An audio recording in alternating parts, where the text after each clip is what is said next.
Welcome to the SkullKing Football Podcast, presented by Fox DFS Firelines.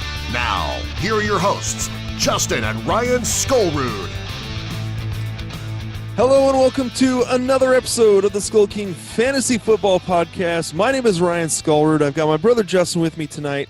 And tonight we're going to be looking into the headlines, the injuries, people who may or may not be playing this week, and in some cases may not be playing for a few weeks. After that, we're going to get into the Thursday Night Football game, take a look at some of the nitty-gritty details of who you want and who you don't. And then we're going to cover a few more of the games tonight before I believe Justin will be covering the rest of the games in the next episode. Is that correct? Yes, that's correct. I'm going to do a better job. Apologies to everyone out there for missing last week's episode. Some family stuff came up.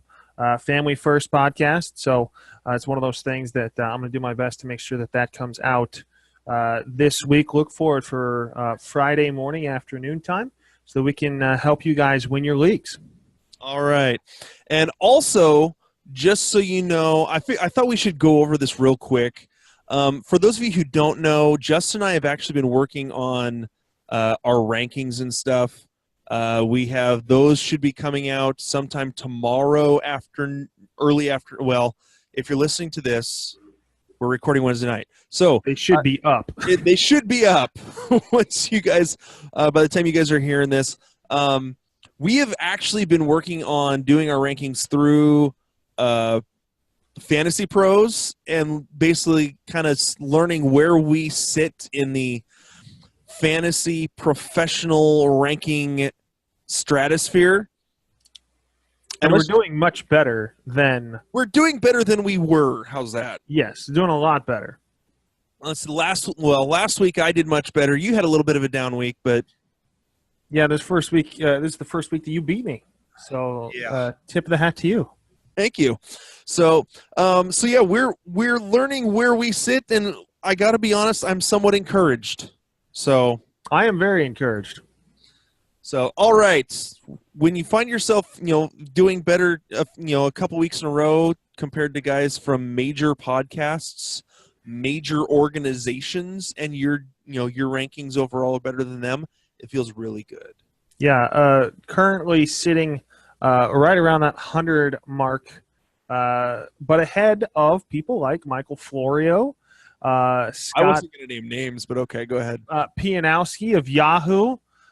So just a couple of names out there. Nothing against them, but to kind of give you some context to where we're ranking compared to others. Once again, you will hear no disrespect from us towards other people who are doing this professionally. We're all about encouraging people to pursue their dreams. We eventually want to get to the point where this becomes full-time jobs for us. We can produce better content, more content, and spend a little bit more time to be even more accurate with our rankings. But that gives you a little bit of an idea of some of the guys we've been going up against through the accuracy calculator. And it's a whole lot closer than people think. So when you get into the fine details of it. But that gives you kind of some context on who we're up against. So, all right. Well, why don't we go ahead and get into today's headlines? Today's headlines. All right. Now, we said we're a family-friendly podcast, and I'm not going to say that this is like off-color, but this is kind of funny. This is actually what was said by a coach. Hugh Jackson talking about Nick Chubb and his 3 carries for 103 yards and 2 touchdowns, said that, quote, Nick Chubb has to get some, unquote. Carries. Touches. Let's go with carries. Runs. Yeah, we'll go with carries. Carries. As an owner of Carlos Hyde, which I was one of those guys that was never going to draft Carlos Hyde because of his injury history, and the last 2 years he's actually been somewhat healthy. So because of that, I was willing to draft him. I've liked what he has done so far this year. However, Nick Chubb obviously has some explosive ability to get the big play. We'll see how long this lasts. Yeah, I would not call myself a Nick Chubb denier at the very least, but I don't think his 2 touchdowns from last week does anything to get him any more than, say, 5 touches a game. At least, Right now, Duke Johnson's being more involved, better pass catcher out of the backfield. Carlos Hyde has been very consistent and has still earned his starting job, a touchdown every week. Nothing. He's not done anything to put him on the bench, so he's the starter for a reason. He's who you go with. Yep. Moving on. Here's just some overall stats, some numbers from the first quarter of the NFL season. This is how explosive offenses have been this year. 3,030 points scored through week 4 in the NFL, which breaks a record from 2012, which was 2,986. 344 touches are the most through the NFL since 2015, where there were 332. That was the year that what year was that? That was 2 years after the Seahawks. So yeah, that one was a huge year there. That was the Matt Ryan. I believe that was the Matt Ryan MVP year. And then 228 touchdown passes are the most through week 4 since 2013. And that was 205, and that was the blow up everyone Peyton Manning year. So yeah, and all this stems from the protection of the quarterback and the absolute handcuffing of a defense from being able to really do anything. I heard it on KGR radio this morning on my way into work out of Seattle, and they were talking about how they ironically blamed fantasy football because there's only a couple of reasons why someone would watch the Dolphins-Browns on a Thursday night game, and that's because your fantasy player may produce some points and help you win your week. So their logic is that the NFL sees that one of the biggest avenues for them to grow is by getting people interested in fantasy football. People are more interested in points being scored because we only play offensive side of the ball and IDP kind of. And so they kind of blame fantasy football for kind of the change in the game as the NFL is continually trying to get more viewers. You and I are going to have to talk about that a little bit later. I may get on a tweet a little bit of a tweet with KJR about that one. All right, moving on. The Jaguars worked out former Giants running back Orleans Darkwa and former Browns running back Matt Days. They'd be better off with Darkwa because I don't even know who Matt Days is. The Jaguar – no, we're going to move on. Just a quick note, that just tells you, I mean, we're going to get to it later in Fournette being out for 2+ weeks, but Fournette and Yeldon already banged up. They don't have anybody else really to trust, so they're grabbing at straws at this point. Is Yeldon out for this week? He's not out, but he has been banged up. He's projected to do very, very well against the horrible Chiefs defense, but even he has missed some time early in the season. I would look at Cary Grant? Not Cary Grant. No, that's an old movie star. Is it Corey Grant? Corey Grant. Corey Grant. He has been pretty productive in that role when he's having to back up Yeldon and spelling him. So he is definitely a guy that you should look at if you've got the extra space just in case Yeldon can't make it, especially if you hear that Yeldon is having issues being healthy for this week. Corey Grant, I believe, is definitely a guy that you should be looking at. So, or deep league, or someone who has Fournette and you've got everyone else is taken off waivers or on bye week. Let's see. Robert Quinn expects Devonta Freeman to play in week 5. Fournette has already been ruled out for week 5 against the Chiefs. And as Justin stated, is looking like a 2+ week injury. So for those of you who have Fournette, I hope you were ready to back him up. Yes. Sterling Shepard did not practice Wednesday. This is something really quick. I got 2 cents here.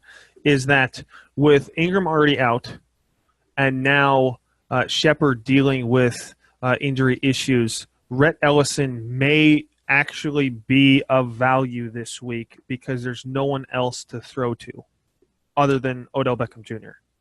So that Rhett would get a bump for me, but only if Sterling Shepard can't go. I'll have to watch for that in the league of record. I've already got him. Oh, then, okay, looks like I'm sticking with Antonio Gates. He's my tight end this week because of bye weeks. Randall Cobb will worked in the rehab group. That's the injury rehab group. Otherwise known as the entire Packers wide receiving core. Well, Geronimo Allison is still in the concussion protocol, so there's a chance the Packers will be down 2 starting receivers Sunday at Detroit. Mike McCarthy said that Marquez Valdez-Scantling and the other rookie receivers will, quote, have a role, and he has, quote, great confidence, unquote, in them. So we may see Equator St. Brown. I mean, Equiminius. There's a running joke on Twitter that someone, every time he mentions Equiminius St. Brown, he actually says his first name different. It's a different thing every time. So it's like Equator St. Brown, Equation St. Brown. And every time it just keeps on going. So he's come up with 4 different names. No, he's come up with actually. They went through like 30 or 40 different names. That was a jab, just at how prior to this week irrelevant Equiminius was. Definitely could be Equestrianius. Equestrian St. Brown was one of them. All right. So Coach Mike McCarthy actually singled out Marquez Valdez-Scantling as the next man up if both Allison and Cobb miss week 5. Joe Mixon says he is not cleared yet this week, but hopes to be. He'll for sure be ready to play against Pittsburgh. I believe that's a week 6 matchup.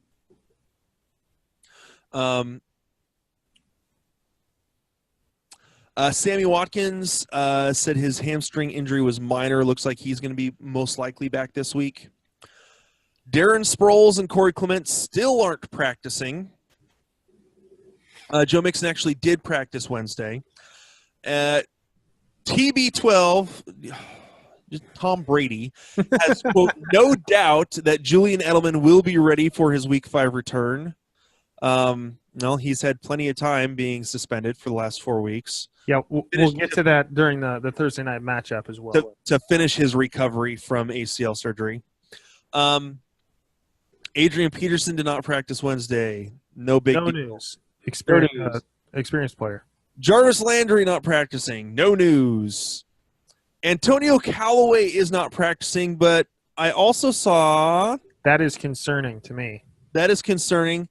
I also saw somewhere that Antonio Callaway's snaps may start being reduced. Yes. So... he's got a case of the dropsies and the butterfingers. Is Antonio Callaway, is he in the slot or is he one of the outside guys? He's the outside guy that because they kind of line up Landry on the inside. But Callaway is the big, deep threat down the field. But they just have not really been able to get any sort of chemistry or matchup connected between the two of them. Okay. Him and the quarterback, meaning Baker or Tyrod. Yep. All right. Well, moving on. We'll get more into this later. T.Y. Hilton, Marlon Mack, and Jack Doyle all ruled out for the Colts for Thursday Night Football.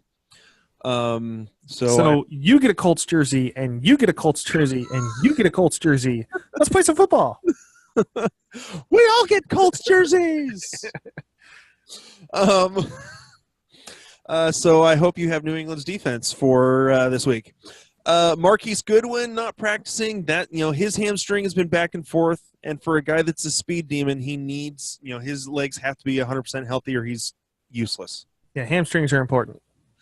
Ezekiel Elliott said he is good for Week 5 against the Texans. We'll see how his quote-unquote knee and ankles do coming into this next week. Alshon Jeffrey did not practice Wednesday. I think that they're still managing his reps as he's coming back. Pete Carroll says Chris Carson should be able to play on Sunday. For those Carson owners, that would be good to hear. I still would not feel comfortable playing Chris Carson because he's playing the Rams. The Seahawks are going to be throwing the ball like crazy in order to catch up. And even then, I don't know if I would trust starting Russell Wilson. But we'll talk about that one more. That's going to be on my episode tomorrow because it's in the latter half of the games. Yep. Gronkowski, there still has been no official word on Gronk. That's going to be pretty much right before game time, I'm going to guess. He's going to play. He's probably going to play. He is questionable. Although with the three people ruled out and their defense just being god-awful in terms of Indianapolis, they may feel comfortable just sitting Gronk and not having any problems. Well, and if Gronk doesn't play, Edelman becomes huge. Sony Michel becomes huge, and so does James White. I still want to see Gordon do more than like 5 routes, being facetious, of course, but I want to see more from Gordon. I would rather be wrong on his first week than put him in my lineup and have him do nothing. Yep. Actually, well, it would technically be his second week, but yeah, you know what I mean. Dalvin Cook did not practice Wednesday. Wow. How did I miss this one earlier? So now Devontae Adams has a calf injury to go along with Randall Cobb and Geronimo Allison. Yeah. I mentioned it before. I had heard ankles earlier, but lower leg injury. Once again, this is a pair it with Aaron Rodgers and his injury. This is a massively beat up team. This is going to be an Aaron Jones type game, a Ty Montgomery type game. They're going to be more a running team just out of necessity for the next week or two. Agreed. Tevin Coleman and Devonta Freeman both showing up on the injury report, limited in practice. No news. That's just management of a player. Yep. Management of both of them. Lamar Miller, Will Fuller, and DeAndre Hopkins all limited in practice. No news. Getting back to Antonio Callaway, Browns coach Hugh Jackson has a, quote, great level of optimism. Antonio Callaway will play Week 5 against the Ravens. Again, he's been dealing with some issues with, holding onto the ball lately. Yeah, and I feel more comfortable with Rashad Higgins as a receiver to grab or even a bump with Njoku as Antonio Callaway's snaps will be reduced slightly and as he's dealing with his knee injury already. So, but the Ravens are a good defense, so pick your battles. All right, well, here this should tell you how bad it is for the Buccaneers right now. The Bucs actually worked out free agent running back Charkandrick West today. Source says the former Chiefs star is the next man up for running backs. Definitely interesting. Okay, next man up after who? Or does that mean he is the starter above a Ronald Jones? No, I don't think it would be a starter above Ronald Jones. His main thing is catching passes, and so it would be him behind Jacquizz Rodgers. I think Jacquizz Rodgers would be the next man up in terms of their lineup. Okay. Like I just wanted to ask so that people kind of knew what that meant. Yeah. From a roster standpoint. Now, in League of Record, a 14-team league, and with absolutely nobody on available really from a running back perspective, did pick him up this week or today. I did. Let's just say we had a massive, not necessarily falling out, but a big brouhaha in the league of record concerning a certain trade because I would not give up my number one wide receiver. I would not give up Thielen, and could have had Aaron Jones and Tom Brady and George Kittle. While that sounds massive, and your tight end currently sucks.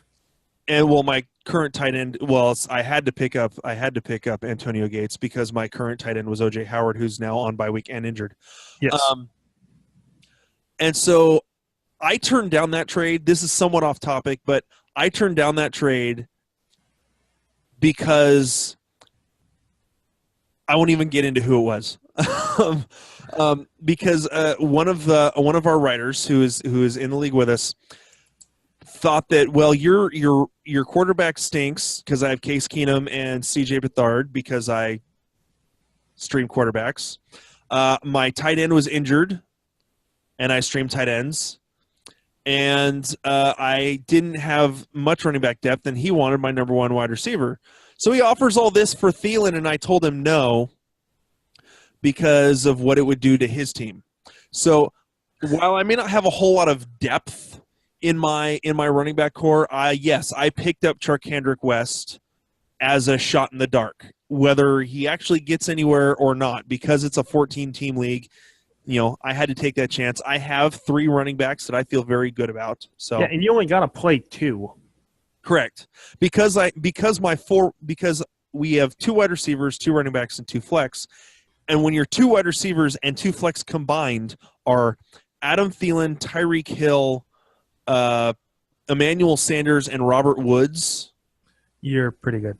I'm in good shape. I can stream quarterbacks at that point. Yeah. So moving on, back on topic. Matt Breida was limited in practice. No news. Fitzgerald didn't practice. No news. He's still, although I think he still needs to work on some chemistry with Josh Rosen. Mari Cooper was limited in practice, but that's no news. Chris Carson didn't practice on Wednesday, but I believe that's just, again, managing his reps. And that's it. Yeah, and then the final one, Ian Rappaport is the one that believes that Fournette's injury could be 2+ weeks. So, yeah.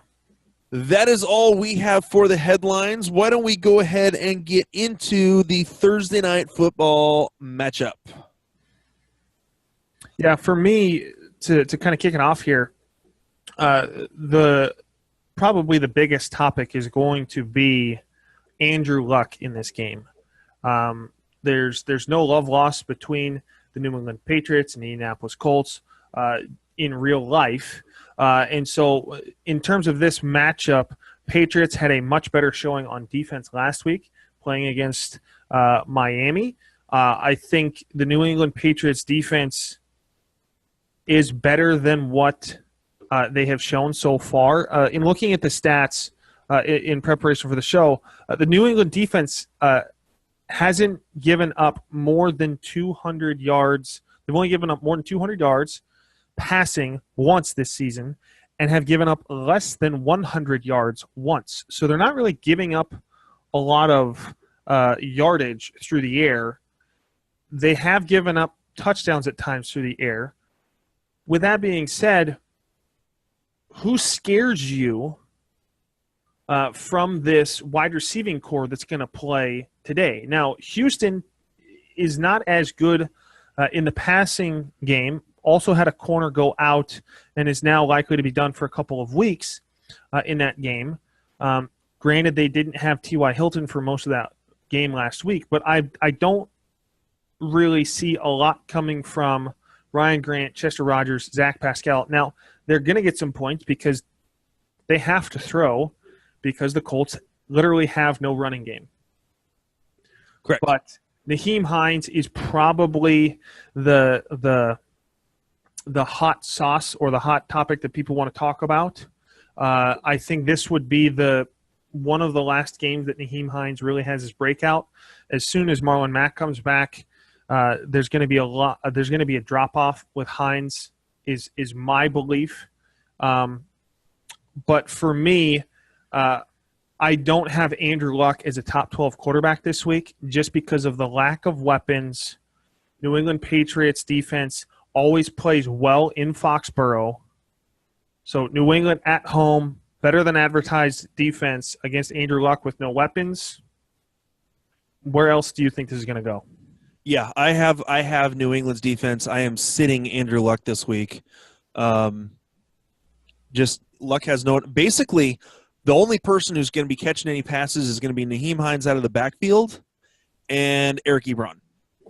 I think Ryan Grant will get some value. I think he'll get some value, but I think the two most valuable receivers in this game are going to be those two guys. Yeah, I wouldn't feel comfortable starting Ryan Grant in anything shallower than a 12-team league. Like if you're 12 and you're decimated at a wide receiver and you picked him up, then you're already in trouble. You're already in trouble. But then in a 14-team or more, as you increase players, rosters thin out, I feel more comfortable playing a Ryan Grant.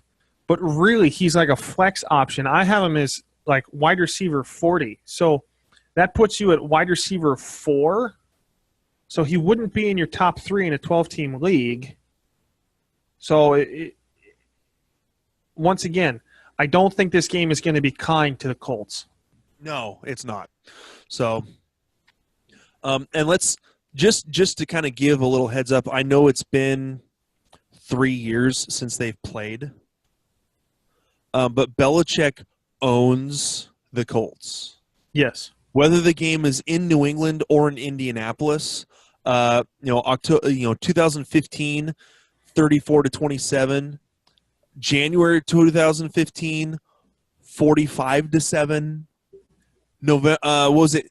2014 in Indianapolis, 42-20. That was the game that Jonas Gray had 200 yards on 37 carries and 4 touchdowns, and then slept in and showed up late to a practice the very next week and never basically saw another snap the rest of the season. Yeah, everyone jumped towards him on the waiver wires, and then no one saw from him again. That's why you don't chase points. Well, again, it didn't help that he fell asleep or he was late to a practice, and I think it was like that game was Sunday. And it was Tuesday's practice he was late to. Yeah, so right after you grabbed him on waivers. Yep. All right. So, yeah, that's as far as the Patriots go, Tom Brady, you look at how good that game was for the Patriots this past weekend. Tom Brady was still the QB 12. Yeah. They're going to a lot of work to the running backs. They're going to rely on the running backs more. Sonny Michel is going to get a lot of work. And even James White was running the ball well. Yeah. Not just catching it, but running the ball well, finding the holes. So I am not super high on Tom Brady this week. I put him 10 or 12 probably in terms of where I'm going to rank him for the week in terms of quarterbacks. And I'm with you. Edelman's going to get work most likely. And, Dorsett, I think, is a flex play in deeper leagues. But other than that, it's about it. And that's only if Gronk sits. Yeah. If Gronk plays, you're going to start Gronk. So. Yeah, I got Tom Brady at 6. I think I believe in him a little bit more than you do. Once again, like you said, New England Patriots own the Colts, especially in Foxborough.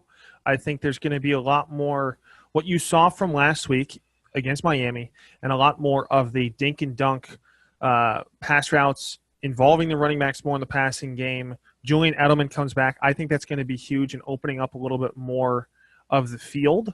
I think that does a lot for the passing game. So that's what has me a little bit more encouraged about Tom Brady. Once again, they jump out to an early lead. I don't see much production coming afterwards, but I still have Tom Brady kind of in that 6 to 8 range. I think I may drop him a little bit as I do a little bit more research and finish things out. But right now I've got him at 6. All right, so that's the Thursday night game. Let's go ahead and get into the games for the rest of the week. Tennessee and Buffalo. Justin, what are some of your thoughts on this one? For me, the only I guess we now have 3 players that you look to start. Really, to me, if if the Tennessee Titans cannot get a running game going against the Bills, I don't know when they will. The Bills have surprisingly been good at causing pressure to the quarterback, even though they're 1-3 and have been horrible. Marcus Mariota can buy some time running out in the pocket. I think Marcus Mariota can be a streamable quarterback. That being said, I like Luck more than I like Mariota this week, so I'm still not looking to start him. So it's more a desperation play, or if you've got, I guess it wouldn't have mattered. Bears and Bucks are on bye, so you wouldn't really have one of those two quarterbacks unless you had Trubisky earlier, which we have a player who has him in the 14-team league. I think you're going to have a pretty good game from Dion Lewis, and I'm looking for Corey Davis to do it in back-to-back weeks rather than to have a splash and then disappear. I'm looking for Corey Davis to have a good game as well. Well, I think they're finally leaning on Corey Davis more, especially with Delaney Walker out. Davis is finally getting healthy enough to be that relied-upon guy. In terms of, it's killing me that Dion Lewis isn't getting used more. He gets more yards per carry than Derrick Henry does. I mean, I understand that Derrick Henry's a big bruiser. Lewis is the more productive back in more ways than one. So, while it's frustrating me since he was the first running back I picked up this year in drafts, or in one of my leagues, I hope that they get him more involved. I can't. Unless it's a 14-team league, I can't suggest to start him. So I think in terms of the Titans, Corey Davis is a must start. He's about it from Tennessee that I can think of off the top of my head. Taywan Taylor's that deep sleeper that we talked about in terms of what he could possibly do down the line. Mariota is streamerish. In terms of the build. This game is in Buffalo too, so you're gonna see weather start to get colder as we progress in those home games in Buffalo. Honestly, I think that the best play in this game is the Titans defense from either team. The best play is the Titans defense. I'm not picking above Corey Davis. I think the Titans, with how good the Titans defense has been playing. I mean, good the defense has been playing the last few weeks. They are the more consistent. Yeah. And so I trust the defense to do what they're supposed to do more than Corey Davis meeting his projections. Yeah, the only thing that I'll say on the other side is for those of you who had drafted LaShawn McCoy or are still trying to hold on to McCoy in hopes that maybe he'll turn it around, this is not the week to try and play him because the Titans are the fifth best defense against the running back this year, and McCoy hasn't been healthy to begin with.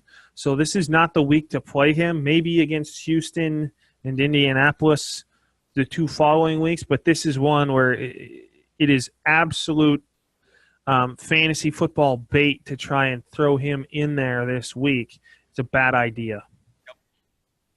All right, moving on. We've got the Giants at the Panthers. Justin, what do you got for this one?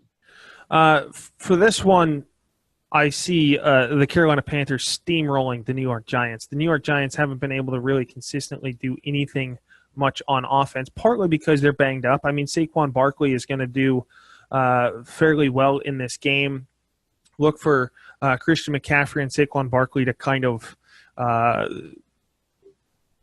duel back and forth. I know they don't actually play each other because they're both on the offensive side, but you're looking at two very, very talented running backs who are able to catch the ball out of the backfield and run very well. So that's really the highlight of this game. Cam Newton, I think, is going to have a good game.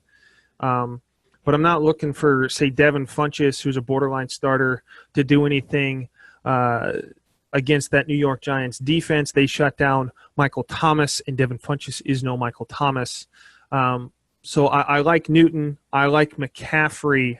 But in this offense, those really are the only two that you can get any sort of consistency out of. But they're gonna have some big boom to them in this game. Yeah, I would agree with you there. McCaffrey's been a stud. The Panthers overall, in terms of just all over yards, are number one in rushing. Yes, and part of that's because Christian McCaffrey they've been able to get the holes for McCaffrey. And if you remember some of the preseason picks of C-Mac, during workouts and stuff, and you see he has put on so much muscle. He's a over beast. his offseason. He is a truck now. And I tried to target him in every draft, but couldn't get him a single time. Nope. So yeah, he is a monster. So Cam and C-Mac are the only people that you want. I've actually been telling people to not play Funchess all week. For those people who have been asking for advice from us. In terms of the Giants, really, it's Saquon Barkley. You're gonna run him out there because he was probably your first round pick. You're gonna run Odell out there because if they get behind by a lot, they're gonna have to throw to Odell, and he's their number one receiver. You had mentioned earlier that Rhett Ellison is a possibility only really if Shepard is out. Shepard's kind of been back and forth. I don't really trust him, to be completely honest. So if Shepard is out, well, then that bumps up Rhett Ellison as a streamable tight end. But other than that, it's OBJ and Saquon Barkley. Yep. So, all right. Next game, flying through these. Miami at Cincinnati. Yeah, for me, I'm going to start with the Miami Dolphins. Ryan Tannehill proved that he is not yet a streamable option. I know for the last couple of years when he has played, outside of last year when he didn't play at all, in previous years, he was a very good quarterback for both of us because he played kind of like that Case Keenum thing that you're doing right now, where you were able to get a quality enough quarterback that you could stream on his tough matchups but still get some consistency and solid numbers out of him. But he's not doing that so far this year. Outside of Kenny Stills, I don't like any of this because Kenyon Drake has 6 yards rushing in the last 2 games. Frank Gore is out touching him, out carrying him, and out snapping him. Kenny Stills, as the deep threat, is really the only person that I would even consider playing in this game. No one else even does anything for me. At least you mean in terms of the Miami side? On the Miami side, yeah, just covering the Miami side. Here's something to look at. The Miami Dolphins going into last week were 3-0 and looking to possibly go to 4-0 against the Miami Dolphins or against New England. This week, they did not have a great week last week. So, I mean, it had a little bit of an effect, but not a huge effect. This week, going into week 5, in terms of yards, they're 30th in offense, 26th in defense, 28th in passing, and 26th in rushing. And yet they're 3-1. That should show you that this is a bit of smoke and mirrors. Yes.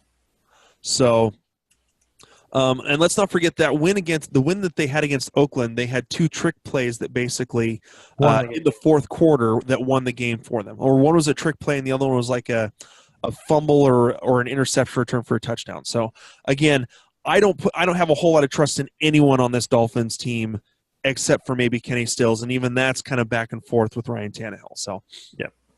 As far as the Bengals, I'm starting Dalton again in this one. Again, the Dolphins' defense is not as good as they may seem. I'm starting Dalton. I like Gio again this week. God, Tyler Boyd has just been on a tear. Yes, I did not see this coming. And honestly, I don't want to say that I'm skeptical. I'm hesitant to think that this is going to last all season.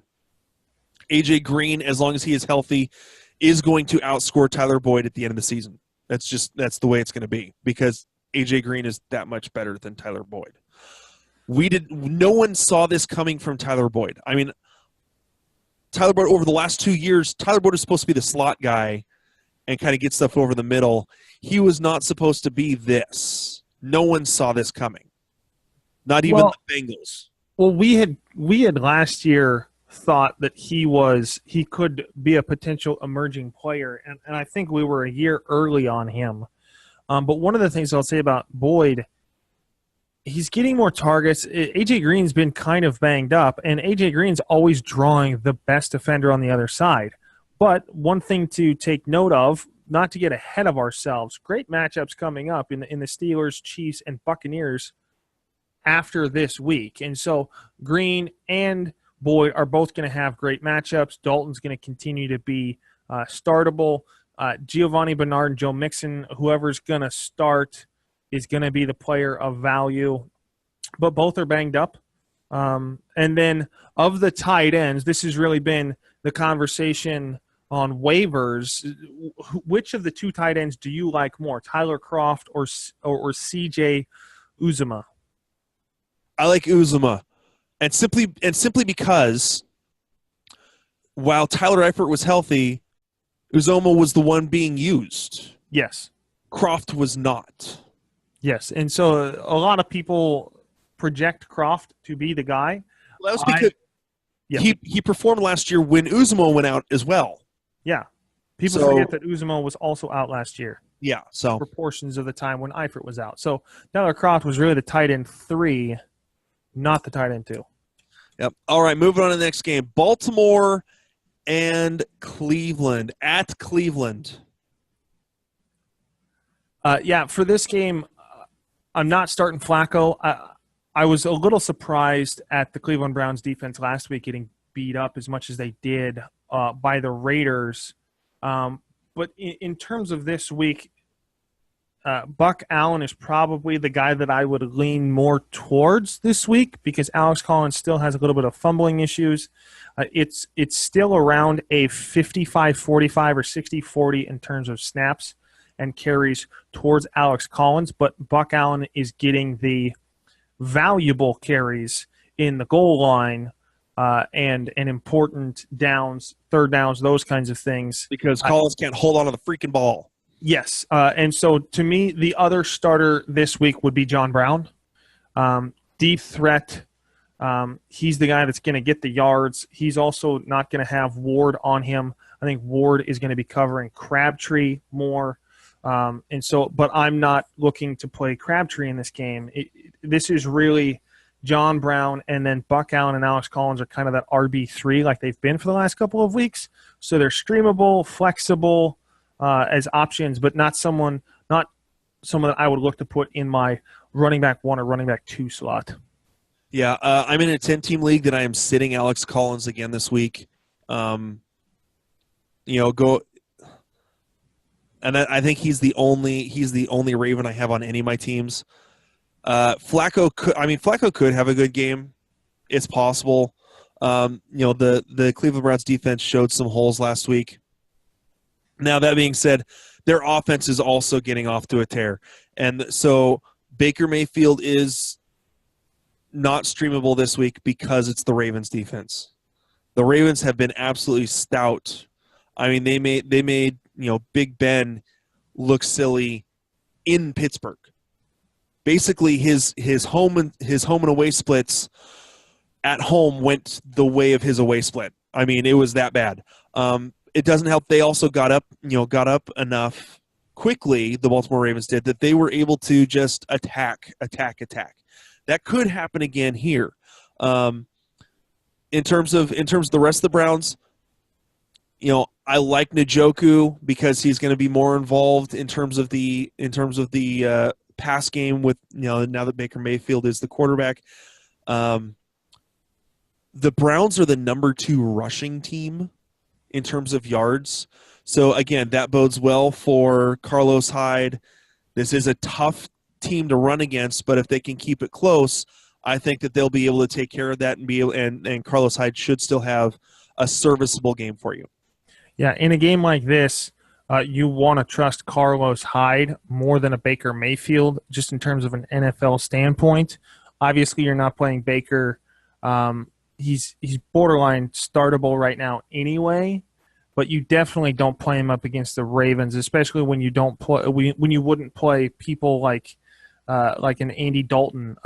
Andy Dalton borderline against the Ravens. Now, Andy Dalton had a good game, but Baker Mayfield is not ready yet. As much as his ownership has skyrocketed, he's not startable this week at all. No. So really, it's for me, Carlos Hyde, Jarvis Landry, and then if you need to play David Njoku, he's also a streamable, possibly startable tight end there. So yeah, I have Njoku as tight end 10. Okay, yeah, I think that's about where I have him. I have him starting in my 10-team league. So, and then Green Bay at Detroit. We've been talking about the injuries going into this game. Justin, what are some of your thoughts? For this one, I'll start with Detroit. I think this is a game that Detroit is primed to win because of the massive depletion of health on the Green Bay side.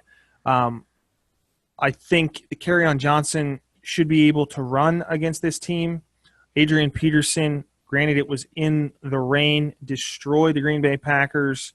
Not that I think Kerryon Johnson's going to do a 100-yard game, but and that's mostly because Theo Riddick and LeGarrette Blount are still getting involved. But this is going to be a game. The weakness of the Packers defense so far has been through the passing game.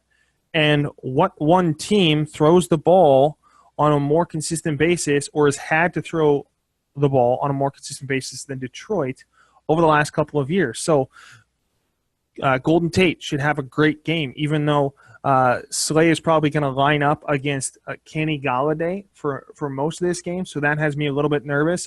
This may be the 1 week where I put Marvin Jones slightly ahead of Galladay. But Golden Tate, Galladay, and Marvin Jones are all startable. For me this week, Kerryon Johnson, flex option, RB2, depending on what you think he might be able to do this week.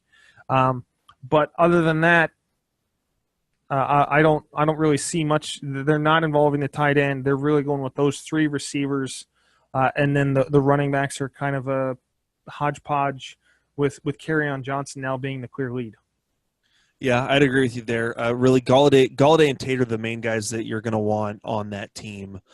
Stafford, because it's at home, Stafford is a streamable option especially for deeper leagues. Well, I have Stafford as quarterback 9, so I have him as a clear starter for me because it's at home. There's no weather. It's on the turf. He should be fun. Again, yes, but for me being a divisional matchup, and those tend to be, teams both tend to be playing a little bit tougher. I could see him ranging anywhere from up to quarterback 8 down to quarterback 14. So he's kind of ranging in there that I haven't really been able to solidify where I want him yet in terms of there. For the Packers, obviously, with all the injuries, this is going to have to wait last minute for me to see what I like about Aaron Rodgers. Aaron Jones, I think, is going to be the major benefactor in this game. The Lions got absolutely chewed up last week by Ezekiel Elliott. Yes, I understand it's Ezekiel Elliott and that formidable Dallas offensive line, and it was in Dallas. That being said, Aaron Jones is a very good running back, very capable running back that I think is pulling himself away from the rest of the running backs in that room for the Packers. Devontae Parker, if he plays, is a must-start. Aaron Rodgers, I'm not so sure is a must-start unless you know that at least Devontae Adams and either Cobb or Allison is – no, you know what? Even if it's just Adams and Jimmy Graham, that's probably enough for Rodgers to go nuts because they can also use guys out of the backfield catching the ball. So Aaron Rodgers, I believe, is going to probably be in that 5 to 7 range in terms of quarterback.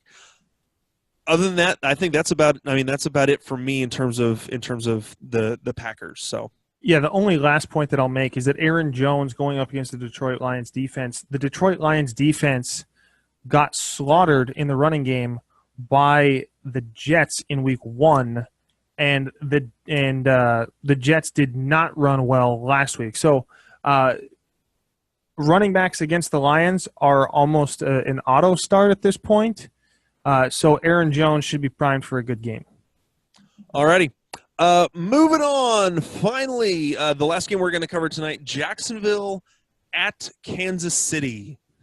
This could be very, very interesting in terms of, can Jacksonville hold down this explosive Kansas City offense? Now, I know that the Broncos were able to do that a little bit this past week. However, that game was in Denver. This is going to be in Arrowhead. Can the Jacksonville defense travel well and hold down that explosive offense on their home turf? Yeah, for me, once again, it always comes down to matchups. But if Sammy Watkins can't play, one of the things that I think Denver was able to do was it took one less big body away from the field to throw to. So Tyreek Hill was not getting open very much, didn't have the greatest of games. But as you saw, the big-bodied receivers, or the big-bodied receiver in Travis Kelce, was the go-to target for much of that game. Biggest target, easiest to find on the field, consistent chemistry with Patrick Mahomes. But this is clearly going to be the toughest defense that he will face all year, in my opinion. He's lucky and fortunate enough to have them at home. But I think this is going to be the truest test of Patrick Mahomes' ability. If Patrick Mahomes comes out and once again does not turn the ball over, gets maybe a rushing touchdown and 2 passing touchdowns, for me, and you can put this on the record, he will have, quote-unquote, earned his name of Showtime. I think it's, once again, still too premature to give a nickname to a rookie that is something like that. But I like Kareem Hunt in this game. I think they're going to have to be more balanced and use the running game a little bit more, much like they did against Denver. Tyreek Hill, if he's going up against Ramsey, I just don't know if Tyreek Hill can be that boom player.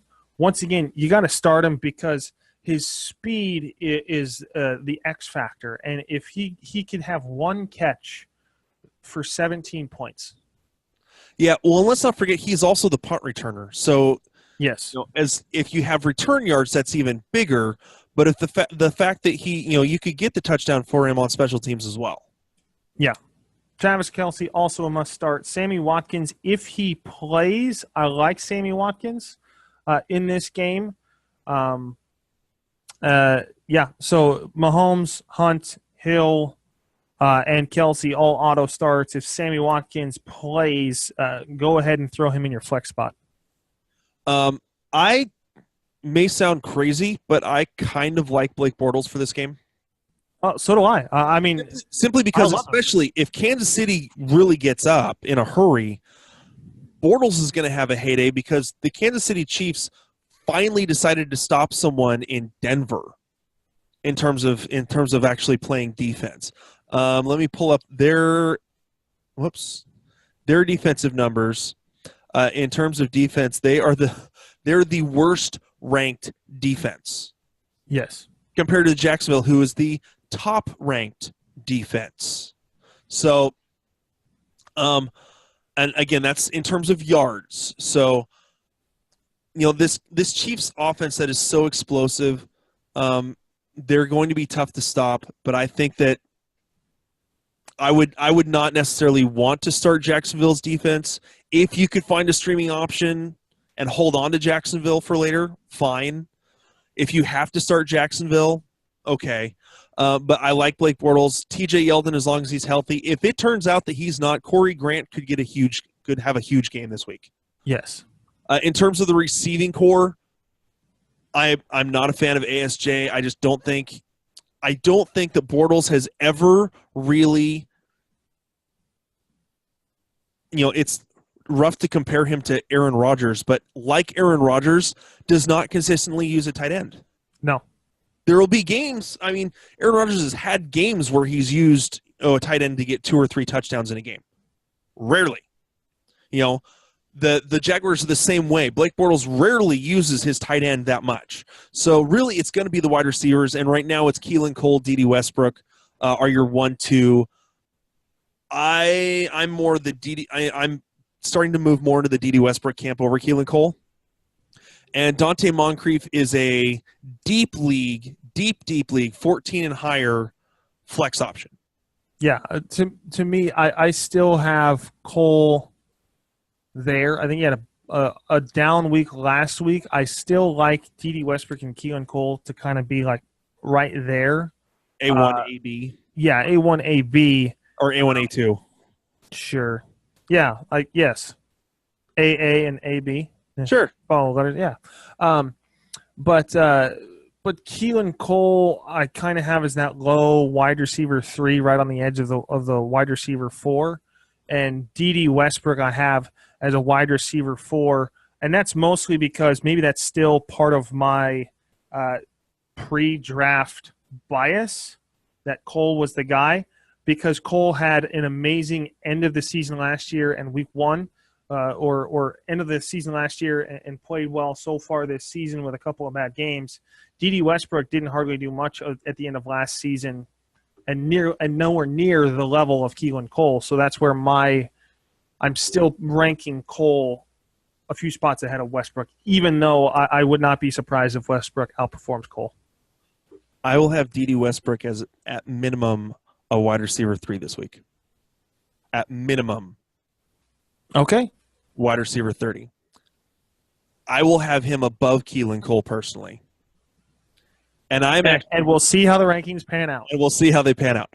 I personally am actually really irritated. I was going to pick up D.D. Westbrook in one of my leagues to be my 4th wide receiver. And I hesitated because I wasn't sure who I could drop, because I was looking to try to get a trade going first to make the room so I didn't have to drop anyone for him. And a guy in our league who has scored more points than anyone by about 50 points already this season picked him up. Didn't need him, but he picked him up. So, yeah. And refuses to trade with anyone because I don't need to trade with anyone. Look at my team. So, you hope go 0-5 over the next 4 weeks. No. See, actually, in this league, they have a tendency to get knocked out in the first round of the playoffs. The highest scoring team in this league the last 5 years has not won the championship. Yeah, it's all about the playoff matchups. So, all right. Well, that's all we've got for you guys tonight. We are looking forward to this weekend. Justin will give you kind of the rest of the preview tomorrow for the rest of the week. We hope you guys have enjoyed our episode tonight. This has been the SkullKing Fantasy Football Podcast. Justin, do you have anything else? No, other than thank you for listening. We appreciate you guys taking the time to listen to us. We always value it. Please go over to YouTube and iTunes, hit the subscribe button, leave ratings on both. We thank you guys for listening. All right. This is my name is Ryan. Justin's been with me tonight. We thank you guys so much, and we'll talk to you guys later. Hey, SkullKing Nation. Thank you for listening to the SkullKing Football Podcast. Did you like this episode? If so, be sure to go to iTunes, Stitcher, Google Play, and YouTube to subscribe. Also, please leave us a rating and reviews to let us know how we can better help you rule your leagues.